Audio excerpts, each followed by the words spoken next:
Sebuah studi dari Stanford University Amerika Serikat pada tahun 2017 menunjukkan bahwa Indonesia memiliki angka rata-rata pejalan kaki yang cukup rendah, yakni hanya sekitar 3.513 langkah per hari. Jumlah ini masih di bawah Hong Kong dengan 6.880 langkah per hari, kemudian disusul Cina dengan 6.180 langkah per hari, dan Ukraina dengan 6.107 langkah per hari. Lantas apakah data ataupun juga jumlah ini masih relevan dengan kondisi saat ini tahun 2022? Menyikapi hal ini, Ketua Koalisi Pejalan Kaki Alfred Sitorus mengatakan pihaknya melakukan survei di 34 kota dan 26 kabupaten di Indonesia terkait angka jalan kaki pada 2020. 90% menunjukkan rapor merah. Tapi untuk kota Jakarta, hasilnya cukup menggembirakan. Dari hasil survei yang dilakukan kepada warga Jakarta dan mereka yang sering datang hampir setiap hari di Jakarta, menunjukkan peningkatan 15 hingga 20% volume pejalan kaki, terutama di Simpul Transit Oriented Development atau TOD, seperti di daerah Duku Atas, yang merupakan titik persinggahan moda transportasi KRL, kereta bandara, MRT, dan bus Transjakarta. Jadi dengan sekarang kalau kita lihat di banyak Simpul yang sudah dibangun trotoarnya, itu cukup banyak volume pejalan kaki yang cukup naik gitu ya, terutama di peak hour sama rush hour kita lihat gitu ya.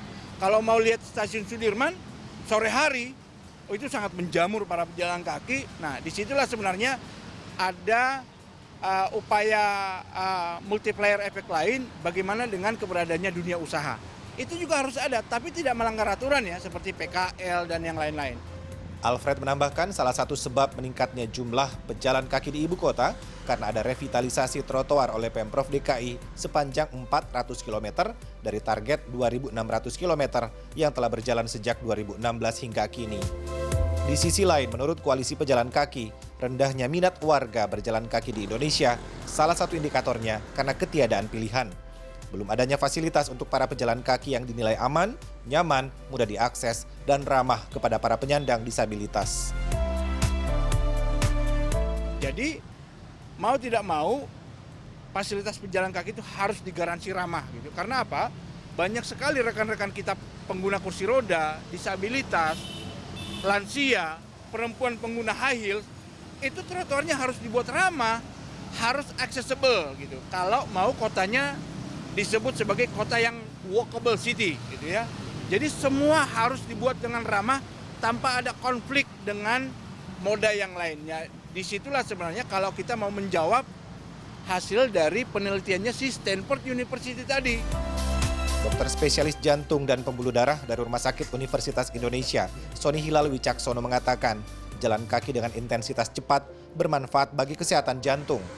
Yang terpenting adalah jangan hanya menghitung berapa jumlah langkah yang didapatkan, juga harus dipantau heart rate per menit yang dihasilkan. Nah, itulah olahraga yang kami anjurkan. Artinya olahraga itu apapun, ya misalnya bisa jalan cepat. Tapi yang penting olahraganya itu naikin heart rate. Karena kalau jalan biasa, misalnya jalan-jalan di mall gitu ya, santai berhenti, heart rate-nya nggak naik, mungkin ya bermanfaat, tapi untuk kesehatan jantungnya itu kurang dibandingkan apabila ya kurang adekuat kita istilahnya untuk memberikan exercise itu buat jantungnya, buat sirkulasi.